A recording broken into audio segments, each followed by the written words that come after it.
Hi everyone, welcome. So myself Kannababu. Today we'll discuss about how to perform CRUD operations with ASP.NET Core Entity Framework Core along with Azure. I think we need to create the Azure account. Today I'll just tell how to work with this perform CRUD operations with Entity Framework Core. So first of all, as a developer, our main job is to develop these web applications. So .NET developer main job is to develop web applications, and we can develop these web applications by using three ways. One is by using ASP.NET, other one is ASP.NET MVC, another one is by using ASP.NET Core. So ASP.NET is a technology which is used to develop web applications. For example, if you try to work with ASP.NET or if you work with ASP.NET MVC, the application that you developed with ASP.NET and ASP.NET MVC, these applications will run under .NET Framework. If the application that was developed with ASP.NET Core or Entity Framework Core, then these applications will run under .NET Core actually. So what is the difference between .NET Framework and .NET Core means? .NET Framework means .NET Framework will run only under Windows operating system. .NET Core is cross-platform. It will work on any operating system. That is why Entity Framework is also work under .NET Framework. Entity Framework Core will work under .NET Core. So that is the reason. So here, first of all, let us see here. So what is the roadmap here to perform the CRUD operations actually? First of all, you must know how to open your Visual Studio. I'll try to open my Visual Studio 2022. You must know the fault structure of your ASP.NET Core and how to develop the application. So once when you open your Visual Studio, there you can see I want to create a new project. Just click on create a new project, and there you have to select, here you can select the option ASP.NET Core Web Application MVC Model View and Controller. This is what you have to select. You can see ASP.NET Core Web Application, and here you can see .NET Framework. But I want to work with .NET Core. So select ASP.NET Core Web Application, and here I'll give something like KB Crud. KB Crud, I will try to give some name. And here what I want to do means I'll try to click on next button. Is it clear? And here I'll try to select .NET 8.0, click on create. First, I'll try to explain you what is the fault structure of ASP.NET Core. Later, we'll discuss about how to perform the CRUD operations. Are you following everyone? So first, I'm trying to open my Visual Studio 2022, and I'm trying to creating a ASP.NET Core web application. So now my Visual Studio is successfully open. So I'll try to go to my Solution Explorer. There you can see the fault structure. This is your fault structure of ASP.NET Core. So here you can see controllers, models, as well as views. And there you can see one file called appsettings.json file. So what is the use of appsettings.json file means? It is used to declare the connection strings global. It is a configuration file which is used to maintain the connection strings that are required for your particular application. In your ASP.NET and ASP.NET MVC, you will have web.config file. But in ASP.NET Core, you will have appsettings.json file. And apart from this, here you can see program.cs file. Here, program.cs file is also very important file. This file, we have to register the middlewares that are required. Middlewares are very, very important in ASP.NET Core. We need to register the middlewares and default controller name and action method name and the authentication, authorization, all this stuff you have to mention inside this program.cs file. And here you can see controllers, models, as well as views. This is your folder structure. Are you following everyone? So if you want to create a new controller, right click on the controllers folder. Here you can right click add, and here you can get a new controller. The name of the controller I will try to give as employee controller. MVC5 empty controller. I want to create a new controller. And there you can give the name of the controller as employee controller. You can give some name. The name I'll try to give as employee controller.cs file. Control is also class which consists of action methods actually. Is it clear? So this is my controller, consists of action methods. Go to your Solution Explorer. And here you can see models, views, and other stuff. Anyway, I'll explain you these all the things. But so our main target is to work with Entity Framework. So developer main job is to develop the web applications. So every web application developer must have the knowledge on data. So we need to store this data. In order to store the data, some database is required. Is it clear? In order to store the data, database is required here. But database is not user friendly. End user cannot directly communicate with the database. So developer, what he will do? Developer will develop web applications by using ASP.NET or by using ASP.NET MVC. If you develop any web applications with ASP.NET or ASP.NET MVC, in order to interact with the database, here we'll try to use what? ADO.NET. So ADO.NET is a technology which is used to interact with what? Databases. In olden days, we used to work with ADO.NET to interact with databases. Later, we used to use entity framework to interact with databases. But in 2025, the trending concept is you can develop the web applications by using ASP.NET Core. And here we are trying to use what? Entity framework core. These are the new framework that we'll try to use. Entity framework core is the advanced of entity framework. Entity framework core will internally work under .NET framework. Entity framework core will work under .NET Core. .NET Core means cross-platform, microservices support, cloud integrations, everything will be available. That is why it is very, very important. It is very popular actually. So today nobody is using entity framework. We are using what? Entity framework core. So let us see here. For example, here, whenever you want to work with entity framework, what is entity framework? Entity framework is a ORM framework. So what is the difference between ADO.NET and entity framework means? ADO.NET is a technology which is used to interact with the databases. ADO.NET is a technology which is used to interact with the databases by writing SQL queries. By writing what all of you? SQL queries. Entity framework, it is a ORM framework. It is also used to interact with the databases in the form of what? Objects. Or you can use some link queue queries. So there is Microsoft is telling developer you don't directly interact with the database. Is it clear? We'll give you one framework. That framework will interact with the database, collect the data and store in one collection. So the main pillars of entity framework is three pillars will be there. One is entity class, other one is DbContext class, other one is DbSet collection. These are the three things that are available. Number one is entity class, other one is DbContext class, another one is what all of you? DbSet collection. So what is DbContext class? DbContext class is responsible to interact with the database. It is used to establish the connection to the database. To create the connection, if you want to create the connection, you have to create the connection under DbContext class. You don't need to create any connection. All are classes only. Just you have to create an object for that particular class. So entity class is nothing but it is similarly like your model class, which consists of properties. DbSet is nothing but collection actually. Collection is used to store some group of objects. Is it clear? So entity framework, what it will do? It will convert your entity class into database table. And this DbContext will interact with the database, collect the data and store in where? DbSet collection actually. These are the three main pillars when we are working with entity framework. Entity framework is a ORM framework. Are you following everyone? So these are the main pillars actually. So here, first of all, you need to create the entity class and then you need to create the DbContext class. Here you can see DbContext, EMP DbContext. It consists of some ready-made methods to perform CRUD operations, add method, remove method, find method, toList method, save changes method. And here you can find one more, that is DbSet. DbSet is the collection. Collection is used to store group of objects. So these are the main three pillars that are available. One is DbContext class, other one is DbSet collection, another one is entity class. Did you understood? So yeah, these are the points what we are discussing. Now let us see how to work. So in order to work with entity framework core, you have to install some packages. You need to install some packages. Open my Visual Studio IDE.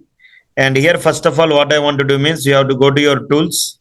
There you can go to Nugget Package Manager. There you can see manage Nugget packages for solution. And there you have to install the packages. 4 packages you have to install. So go to your browse. Is it clear? Here you can select first of all package source. There you can select all. And here go to your browse and here you can select Microsoft Entity Framework Core. 4 packages you have to install. You must not confuse. When you work with Entity Framework Core, you have to install 4 packages. First I'm trying to install the Microsoft Entity Framework Core. In olden days, in order to work with entity framework, you have to install system.data.entity.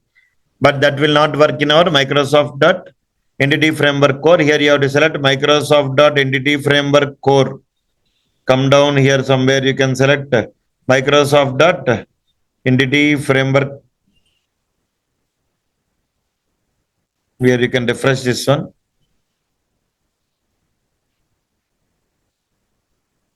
One is tools you have to install, other one is entity framework core. This is what you have to install. Microsoft.entity framework core.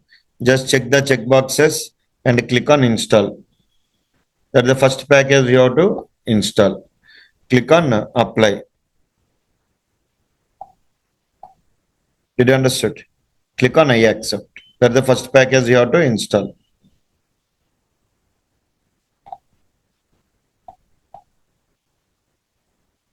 Yes or no? So finished successfully. Now after this you have to install the another package, something like Microsoft.entity framework core.design. Here also you can click on install. Here you can select the version. Version 9.0 is okay, right? Just click on install.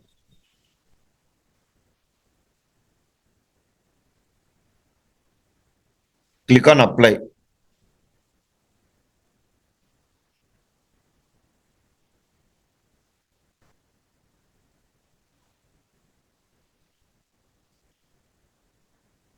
Finished.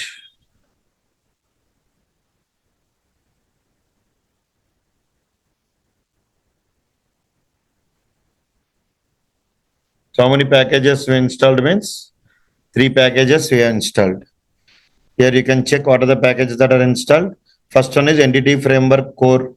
Second one is entity framework core.design. This is not installed, I think. Once again you click on install. It will take some time. Finished.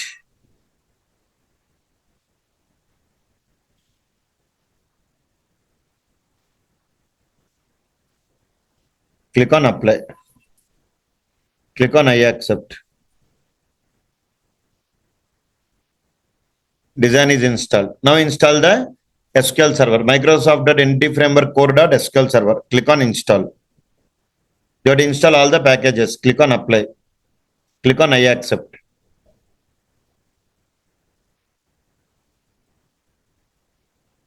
Four packages you have to install. Finished. And one more you have to install Microsoft.entity framework core.tools. Just click on install. So 4 packages you have to install. Is it clear? Click on I accept. Hello, sir. Yeah, tell me.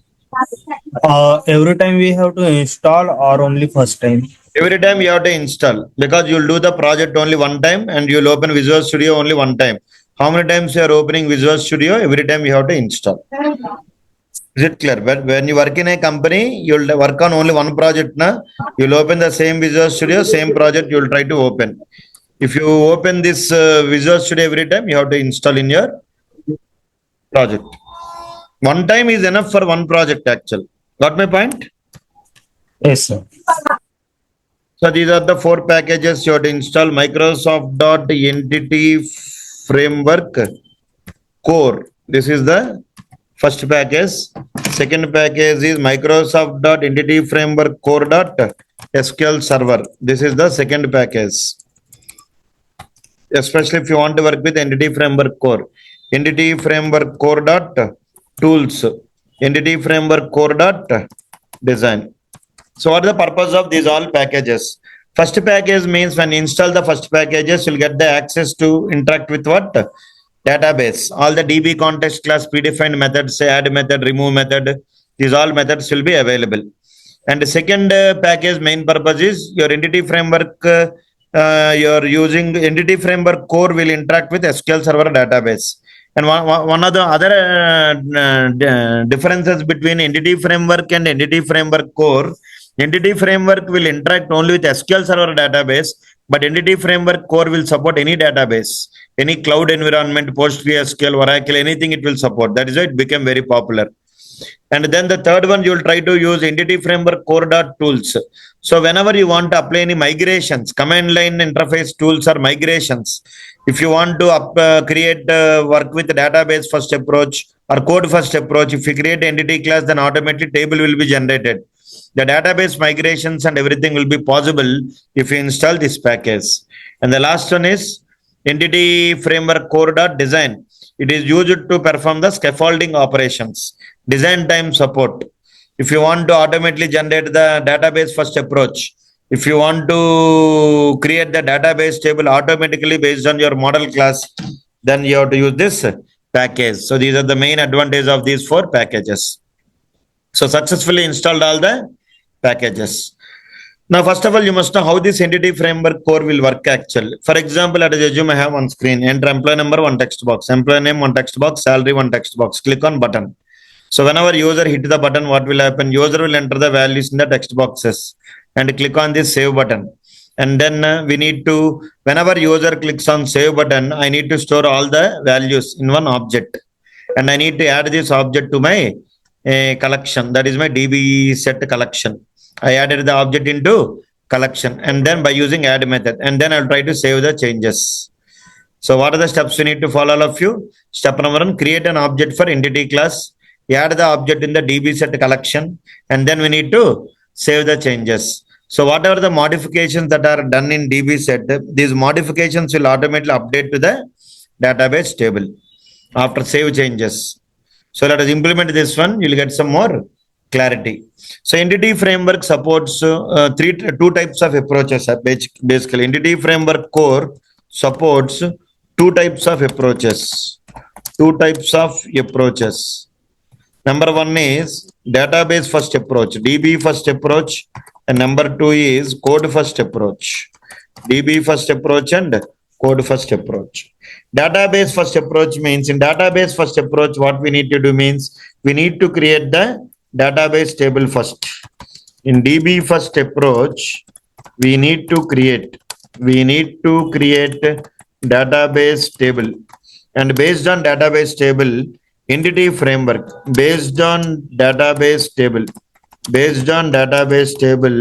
entity framework core, EF core, entity framework core will automatically generate entity class, DbContext class, and DB set collection. This is what it will be happening actually in database first approach. Coming to code first approach. Code first approach means, in code first approach, CFA you can consider. In code first approach, what will happen means, we need to create in code first approach, we need to create what? Entity class. We need to create what, all of you? Entity class, DbContext class, and DB set collection.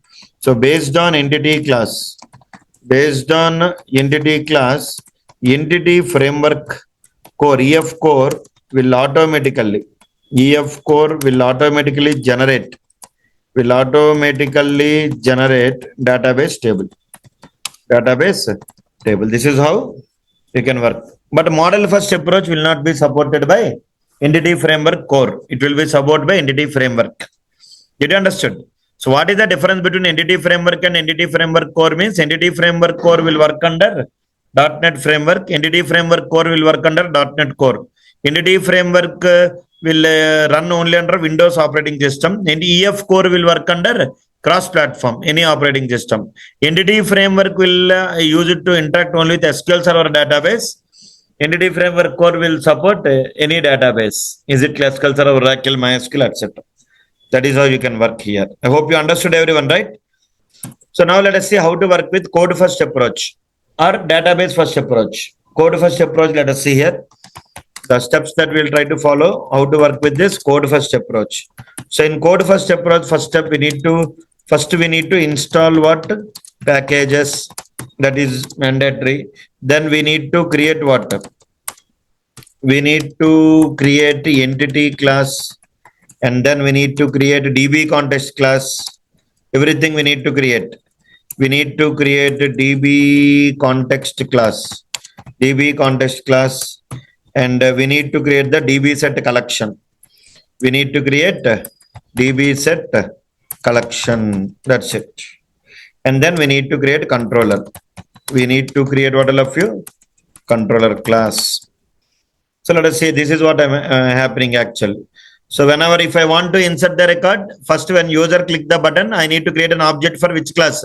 Entity class, add the object in where? DbSet collection and save the changes. If you want to delete the record, when user hit the delete button, we need to first of all what to do? Get the object from DbSet based on ID. We need to, all the objects are stored in the DbSet now.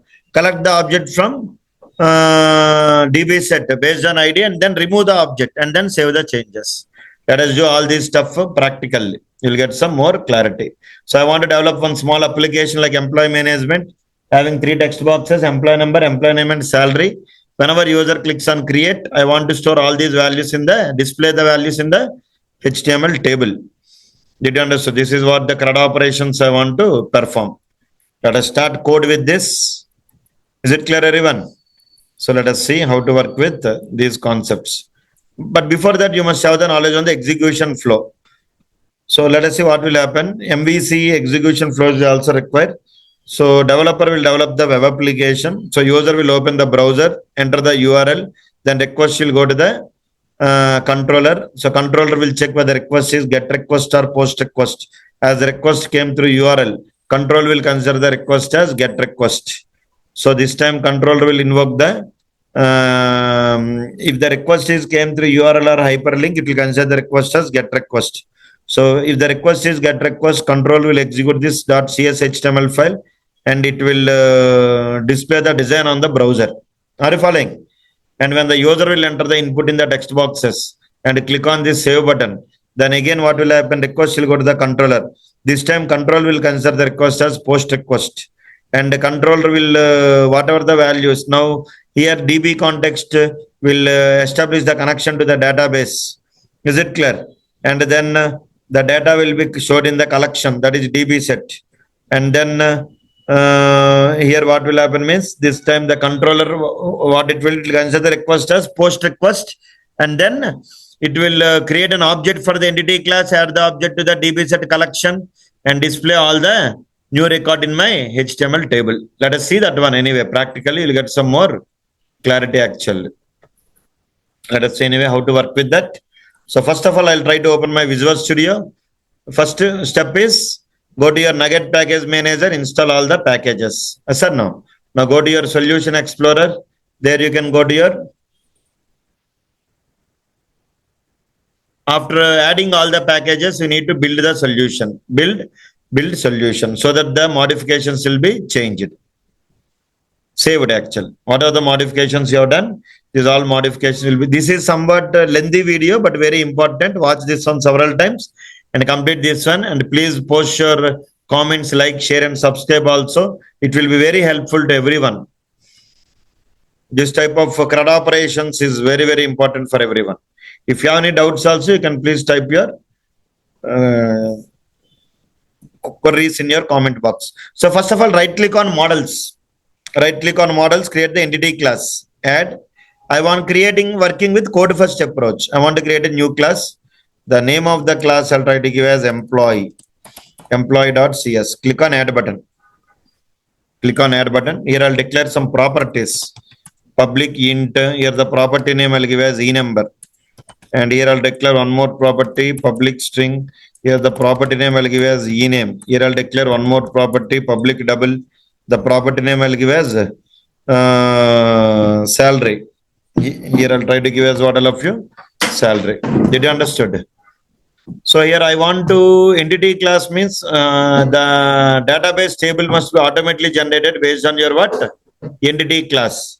So here we need to tell that with this entity class must convert into the database table. So you have to decorate this one with table. And if you want, you can give the table name. You can give as EMP, alias name. Are you following? So in future, what will happen? Your class will convert into the table. And here you have to decorate this enumber as key attribute. But before that, you have to declare the namespaces. 2 namespaces you have to use. Using system.componentModel.data annotations. That is one namespace. And one more namespace you have to declare. I think here you can declare the table attribute. Here you can use some table attribute. Yes. Table of, here you can give some table name. The table name I'll give as EMP.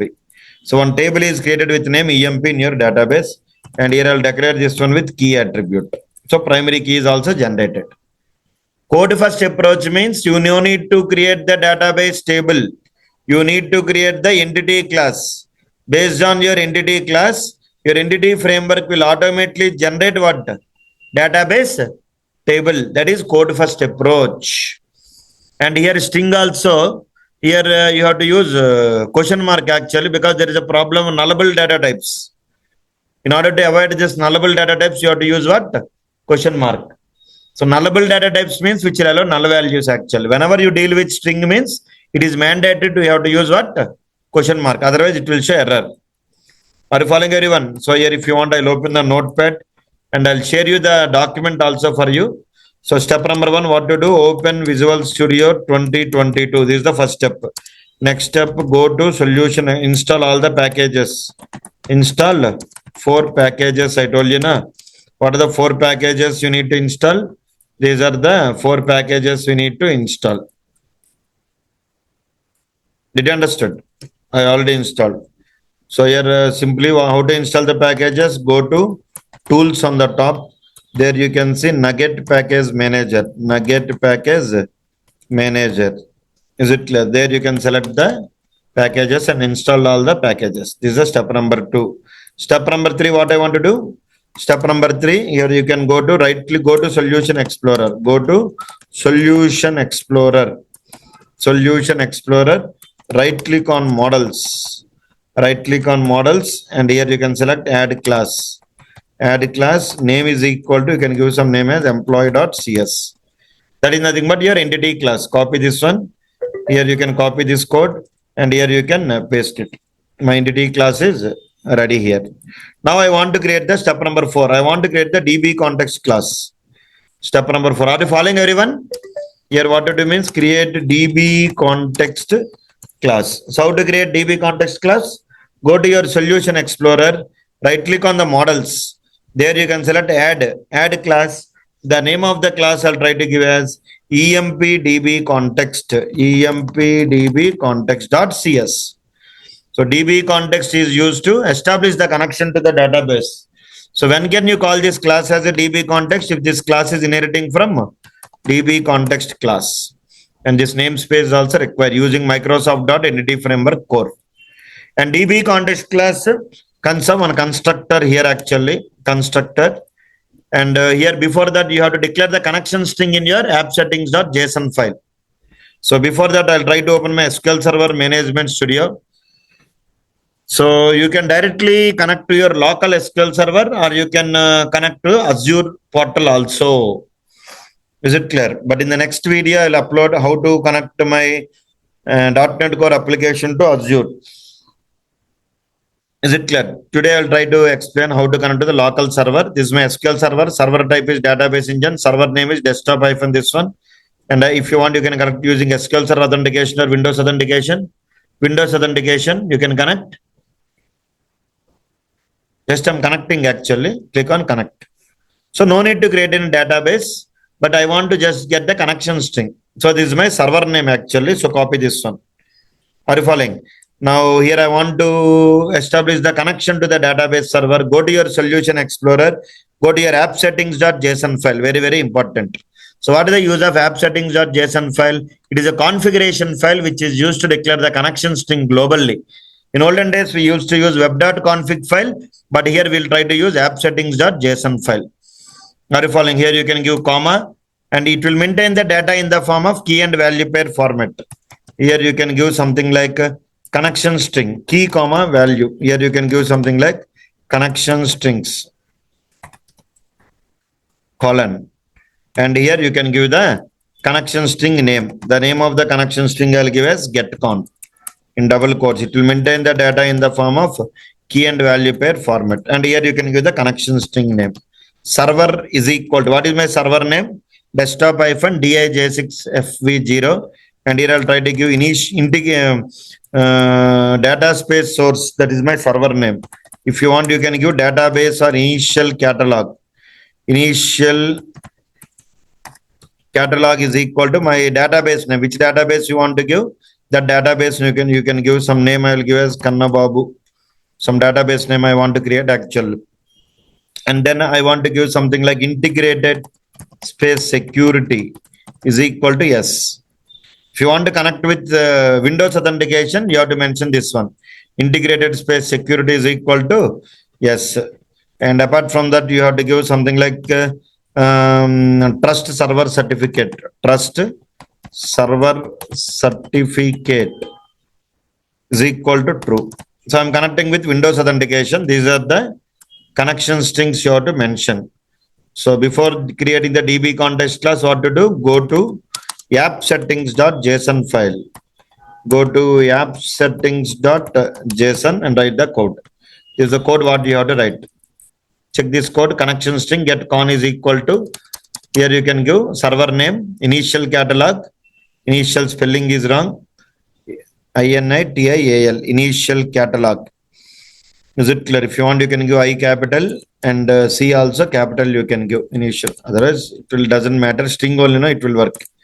Initial catalog and trust server certificate. That's it. These are enough actual. Are you following? Now I want to go to my DbContext class. So after this, what you have to do? Are you following, everyone? Please respond. Yes, sir. Yes, sir. Yeah, go to Solution Explorer. Go to what all of you? Solution Explorer. Right click on models. Right click on models. There you can select add class. The name of the class I'll give as EMP DbContext class. Yes or no? In this DbContext, I'll declare some constructor and here I'll try to call base off. And I'll try to give the connection string here. If you want, actually there is a small story is there here. Let us assume there is one class. The name of the class is DbContext. In this DbContext class, we have one constructor is there actual. This is a parameterized constructor. Public constructor name and class name both must be same. Here also you'll have public DbContext. This is also one more constructor. Are you following? And here you have one more class. This is your EMP DbContext class. This is your, if you want the complete course, you can contact so that you can attend the complete online sessions on .NET Core, Azure, microservice and other stuff. Any online students, those are interested for our session, you can just type your number in the chat box so that it will be helpful to everyone. DbContext. And here you have one connection string actual string. This is asking you to give the connection string. Is it clear? So this is your class connection string. So here this is one constructor. This is one more constructor. So how to call the superclass constructor means by using what? Base of. By using what all of you? Base of here you can give. Here you can mention. Are you following? DbContext of here you can give what? Something like base of. So here you have to pass the connection string actual. So here I'll try to give something like DbContext options. DbContext options of here you have to give the DbContext class name. EMP DbContext. Here you can give the name as EMP DbContext. And here you can mention what options. And I will explain this one. What is the purpose of this? I'll explain. Don't worry. Here, this is my constructor now. For this constructor, I'm passing the parameters. DbContext options of. And here I'll call the superclass constructor. I'll pass what? Options. So this is the code what we have discussed. This is the code you have to write under DbContext class. This is just a demo explanation. Actually, this code you no need to write. I'll remove this code. Yes or no? See, my dear friends, in .NET Core, you have a concept called dependency injection. What is dependency injection means? It is a process of injecting the objects within the application depending on the situation. So here, you no need to create an object for a class. Objects will be created automatically by the dependency injection container. So you have to register the class names under program.cs file. Program.cs file. Then only here we create an object class for EMP DbContext. But who will create an object for this EMP DbContext class means dependency injection container. So when it can create the object means we need to register the class name under program.cs file. So go to your Solution Explorer. There you can see program.cs file. There you can see some builder.services. Here you have to add the class names. For which class you want to create the object? Builder dot. Here you can use something like services dot add DbContext. Here you can give the name as add DbContext of DbContext class name you have to give. EMP DbContext. Here you have to give, and here you have to give the connection string here. Here you have to mention the connection string. If you want to reduce the font, something like this. Is it clear? EMP DbContext of, here I'll try to give what? Options is equal to greater than arrow function. Here I'll try to give something like options dot use SQL Server. Use SQL Server middleware I'll try to use here. Use SQL Server. Here I'll try to use options dot use SQL Server of, here I'll try to use something like builder. Use SQL Server of, here I'll try to give builder dot configuration. Builder dot configuration dot get connection string. Get connection string of, what is the connection string name? Go to your app settings.json file.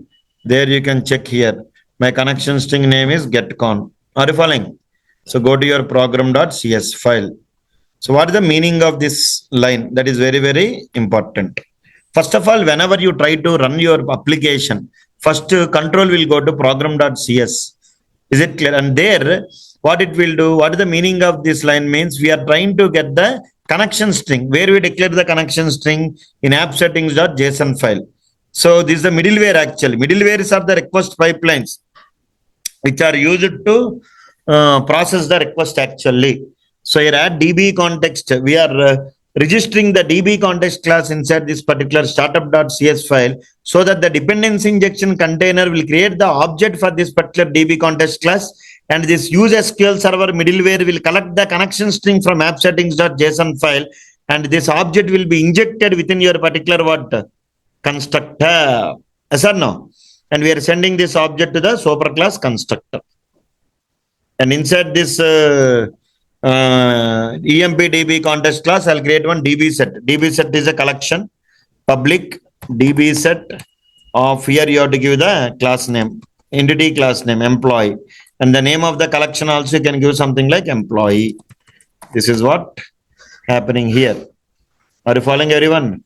So until now, what I have done, all of you, my dear friends, first of all, I opened my Visual Studio, and then I installed what? Packages that are required for my particular entity framework core. And then I create one entity class.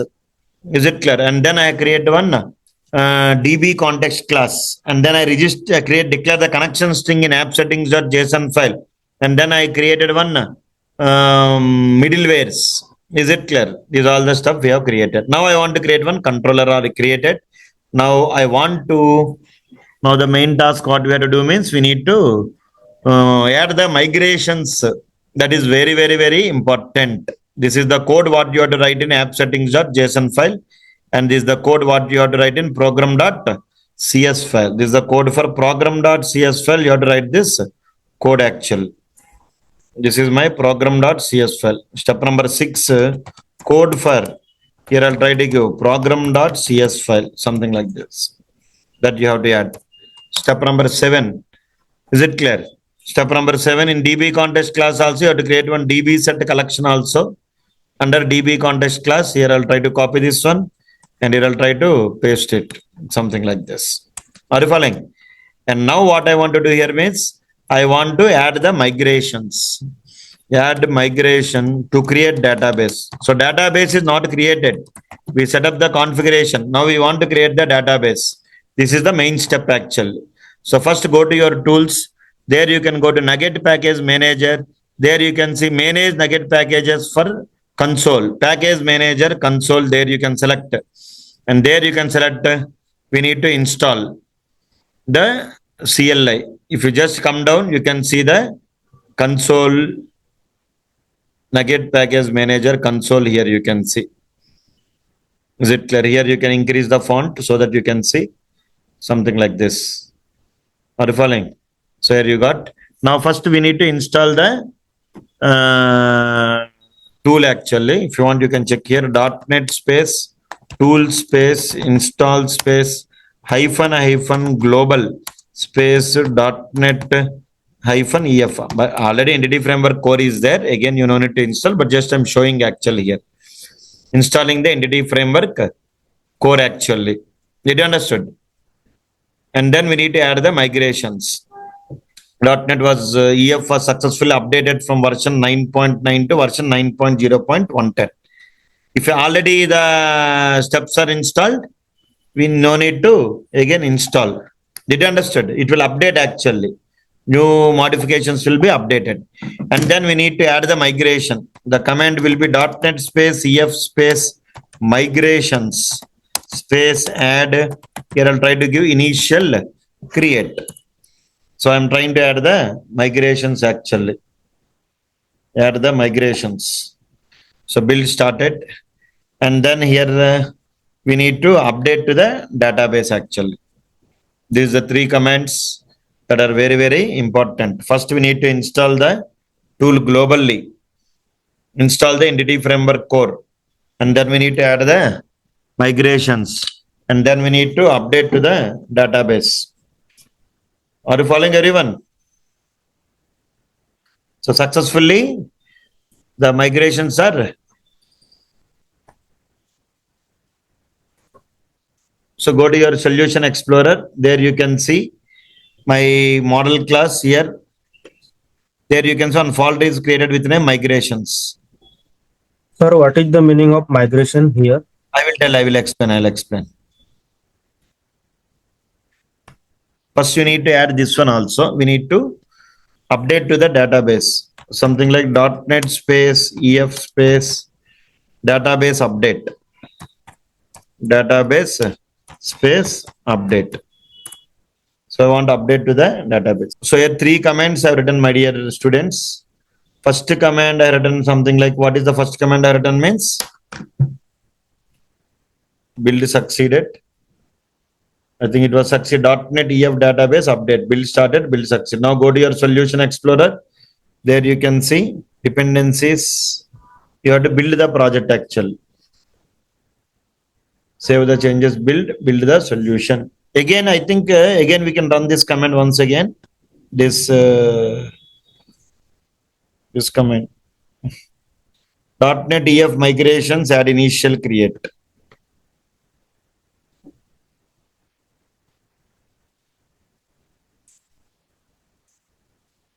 EF space migration space add initial create. What is the use of this command means? Is create a migration file in your projects folder. Is it clear? A migration represents something like a database table will be created here. Here you can see one folder is created with name migrations. There you can see emp DbContext.model snapshots. So once a migration is created only, your database table will be generated. It means that you create one model class now with name student. That model class will convert into what? Database table. If you try to write this command and write the last command, update to the database. Migration is the configuration here, and then you need to finally update to the database. .NET space EF space database update. Press enter. Now go to your database and check your database will be created. I think we have given one database name with name Kannababu. In the connection strings, if you go to Solution Explorer, if you go to your app settings.json file, there you can check my table is created successfully. Yes. So here my database is created with name all of you. What is my database name? Here I'll try to reduce the font. And here you can see my database name I created is Kannababu. Now go to your SQL Server. Right click on databases. Otherwise, once again, you can right click refresh. Here you can see one database is created with name Kannababu. I said no. And in this database, one table is created. Tables, there you can see one table is created with name EMP along with your migration history. Is it clear? Click on columns. E number primary key is also applied here. This is your table actual. Because there I kept key now, here primary key is uploaded. Are you following everyone? So what we have done here until now, my dear friends? So first of all, once again, I'll refresh. Don't confuse. 4 steps I have done. Step number 1 is what all of you? I need to these commands are written.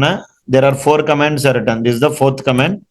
And first command is we need to install EF core globally. We need to install EF core globally. For that, the command will be .NET space tool space install space hyphen global space .NET hyphen EF. This is the first command. Next, what to do? Add migration. Add what all of you? Migration. So what is the syntax to add the migration means? This was the add migration means this is the code for add the migration. .NET space EF space migration space add initial create. And then apply migrations. Apply migrations to database. Migrations to what? Database. These are the 3 commands you have to type. So what is the purpose of first command means? Did you understand? First command is install entity framework core globally. EF core tool we are installing globally means you can use anywhere within the project. Is it clear? And then second step is we need to add the migration. Create a migration file for your particular project. Is it clear? Based on your entity class. For example, here we create one class with name employee.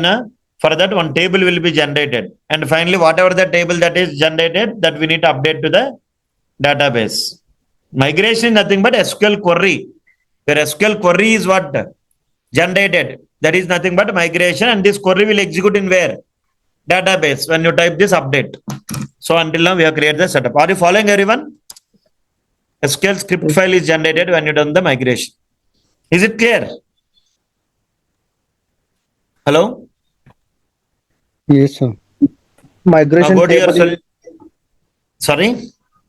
Migration table is also created in SQL. What is the use of migration? Means information about your table actually. What is your here you can see migration ID, product version. That is configuration related information. That is none of your business. You focus only on this table employee. Are you following? Yes. Now that is how you can work here, my dear friends. Now here what you have to do means go to your solution explorer. I am going to my controller. Now here you can select IAS Express here.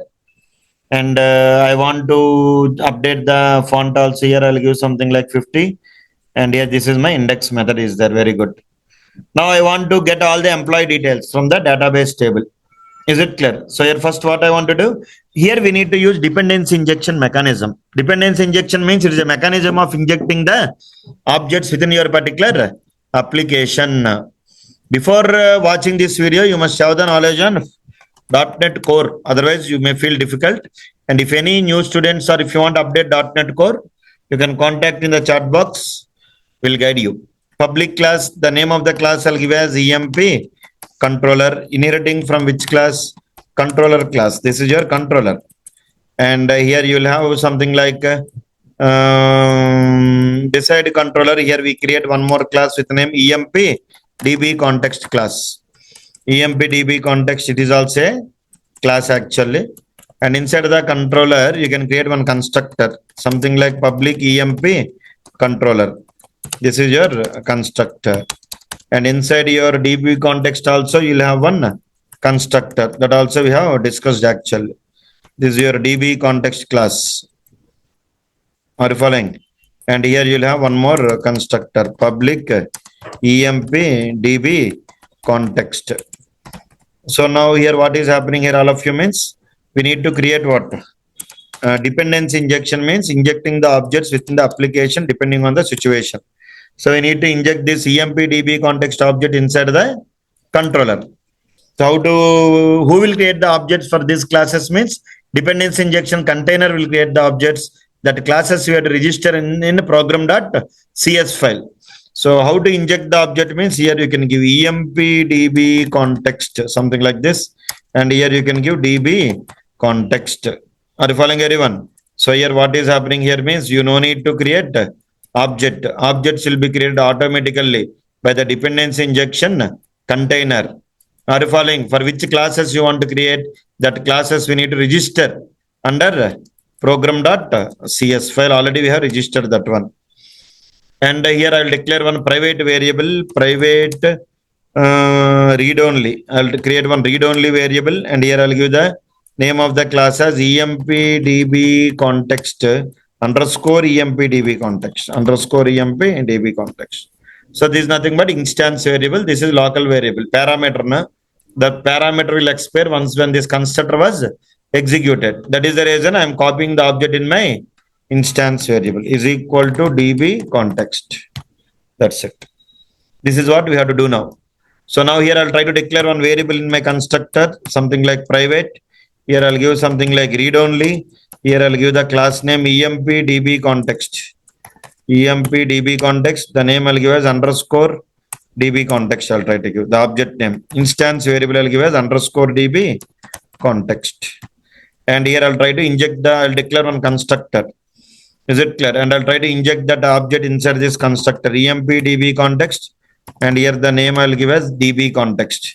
And here I'll initialize the object to my constructor underscore DbContext is equal to DbContext. Don't confuse here. This is a local variable. Parameter will execute. Constructor parameters are just used to transfer the data to the constructor. Once on this constructor executed, this variable will die. That is the reason we are using initializing the values to this instance variable. So that is good. Now my target is I will create one more method here. Index method is there now. I want to display all the employee details here. So first I'll try to create one more action method, public iaction result, and the name of the method I'll give as create. Is it clear? I want to save the employee details. Create, and here I'll try to write return view of. Return what? View of. And here I'll try to decorate this method with HTTP get. If you're not decorating also, by default it consider as get method only. Now just I want to create a scaffolding template. Right click on create, add view. Right click on create, add view, and there you can select razor view. Right click on create, add view, select razor view. I think I will select the razor view. Right click on create razor view, and there here you can select the view name. View name is create. Template I'll try to select create. Model class name also I'll try to select as employee kb crud.models. DbContext class also I'll try to select empdbcontext kb crud.models. Click on add button.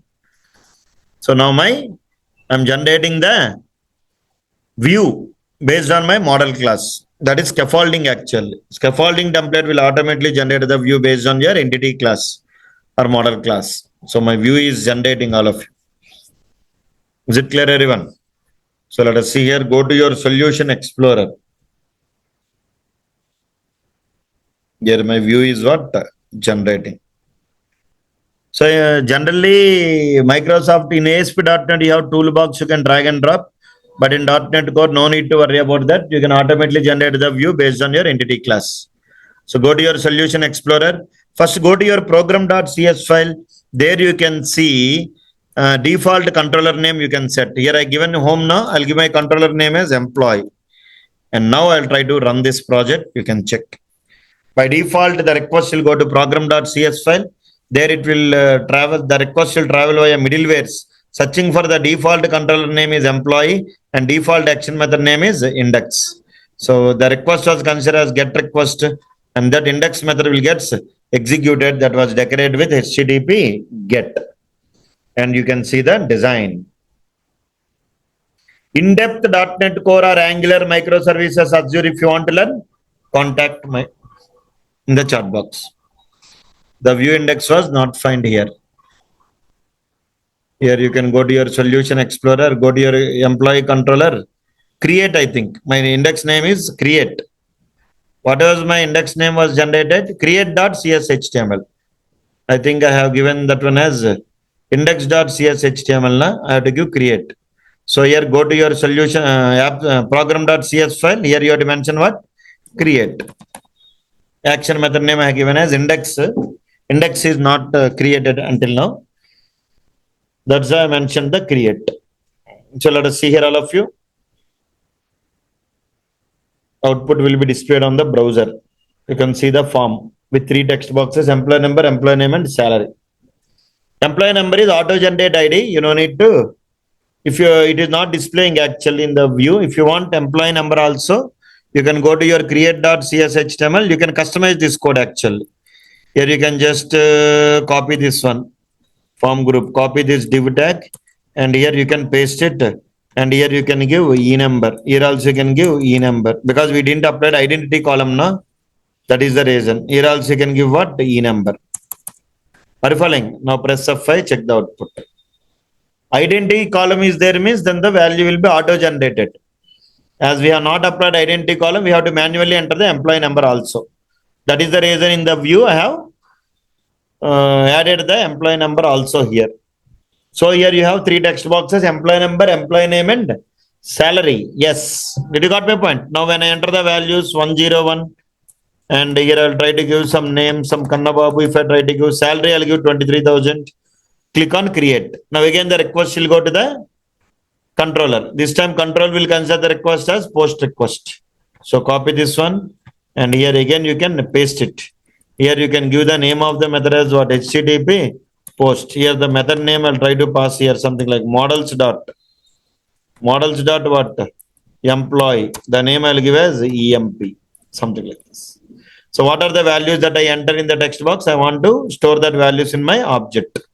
Because of data binding, there is a beautiful concept called data binding, means binding the HTML element with entity class. That is called as data binding. Now here you can see all of you.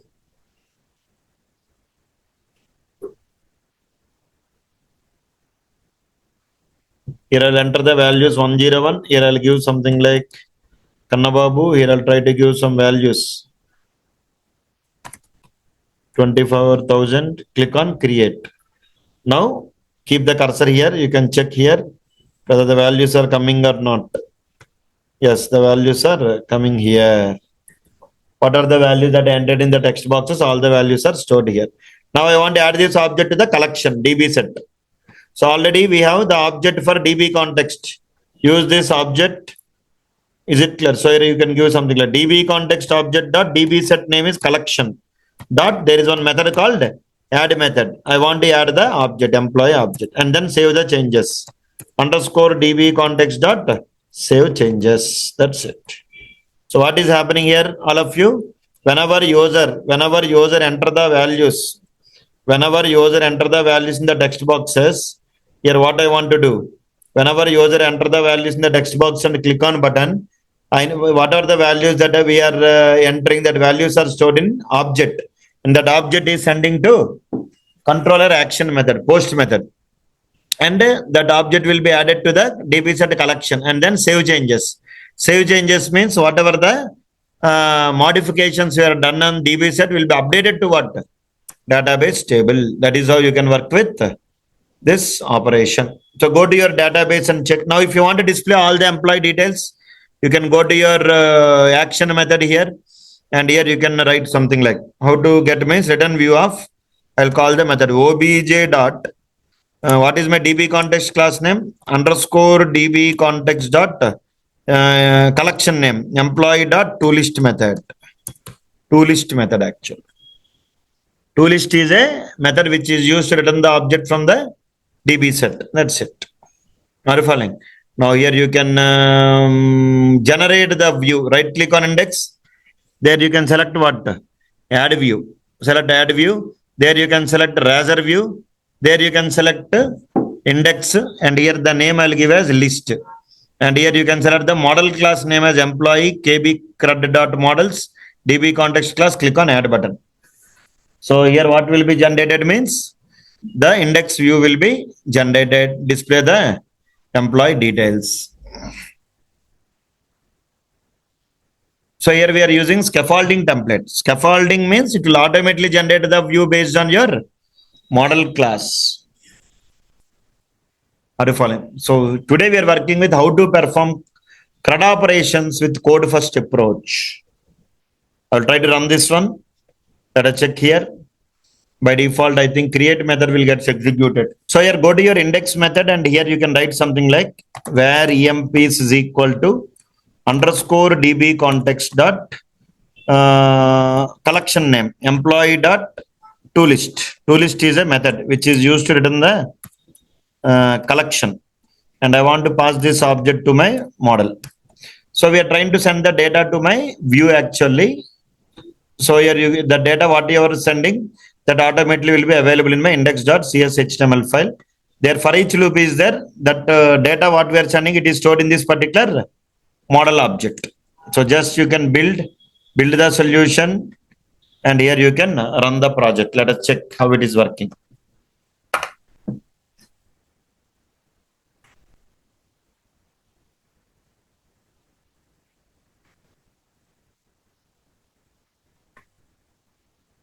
I want to display all the employee details in my index.cs HTML file.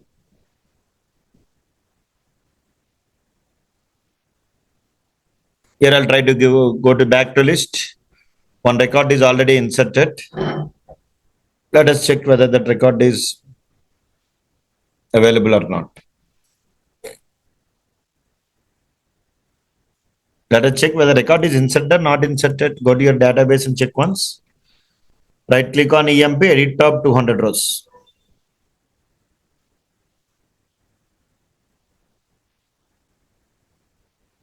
No record is inserted. Now I'll try to insert one record, 101. Here I'll give KB.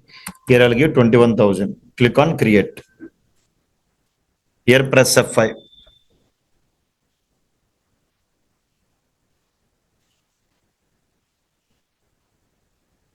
Duplicate values. I think already that value is inserted anyway. Press F5. Here you can go back. I think identity column is applied here, I think. Here if I try to insert, see, identity column is applied on e-number column. That is why we cannot insert the value. That was the problem. Are you following? So if you want to insert the value, don't insert the value in here. Which one? E-number you keep empty. And now you can insert the value. E-number field is required, it is telling, that is the problem. So go to your view and remove this file. Go to your create.cs HTML, and there I already written this code now. This div tag you can remove it. Save it and go to your index.cs HTML. There if you want you can display the employee number also if you want. Copy this code and here you can paste it. Here you can give something like e-number. That's it. How you can work. Now once again you run this one, all of you. Check the output. First you go to your database and check whether the records are available or not. Then you'll get clarity. Go to your new query. There you can write the query. Select star from EMP. Select the query, execute. So no records are available in my database table. Now here I'll try to insert the value. Employee name I'll give Anil. Salary 21,000. Click on create. Now here all the values came. I'm adding the object to the collection and then click on yes button. And then I want to save the changes. Click on view. Press F5. Now go to your back to list. There you can check. Yeah, one record is inserted. Employee number is auto generated. If you want to, again, you can go here. You can give something like some name. I'll try to give salary 24,000. I'll try to give. Click on create. Now again, you can go to back to it is loading. It will take some time. It is a multi-page application actually. If you want to develop as a single-page application, front-end Angular is required. Here you can see somewhere breakpoint is there. So press F5. Go to back to list. That is how you can perform. How to work with this. Save the record and display the record. In the next video, I'll explain you about the other operations. Thank you. Please like, share, subscribe. And please, if you have any queries, you please post your comments in the chat box. Thank you.